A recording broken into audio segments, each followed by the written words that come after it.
aya ni ya masaro ukoresha wandika iki amazina turi kumwana icyo kirumvikana ushaka kwandikisha amazina y'abantu bawukoresheje amasaro uranyarukira hano muri Kado Studio ngufashe igiciro gitoya ni ukukuranguza.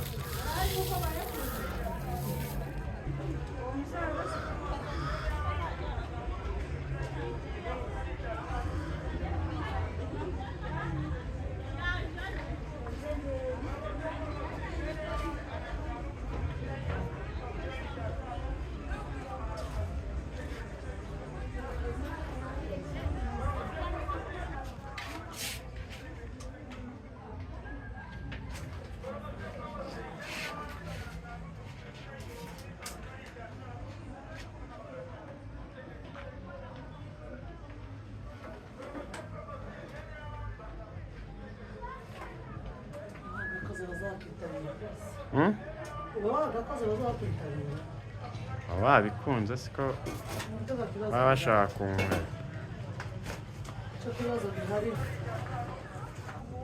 Izi ni hawuzingi za gatushe ku bantu bafite telefone zashaje amaposhete.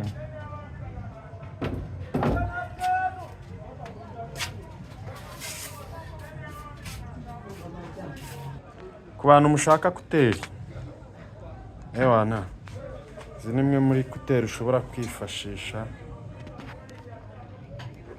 kandi zidahenda, ntago zihenda, ariko iyi marike ya S yo ndayigutuye. Urabona ko iyi ari S5, iyi ikaba S10. Urumva diferanse irimo.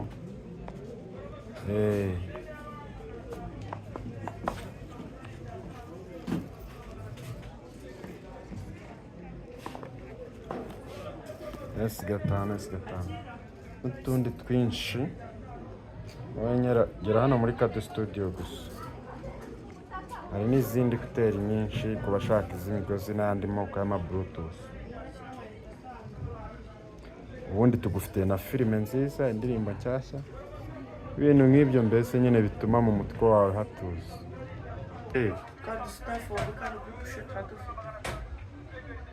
Impeta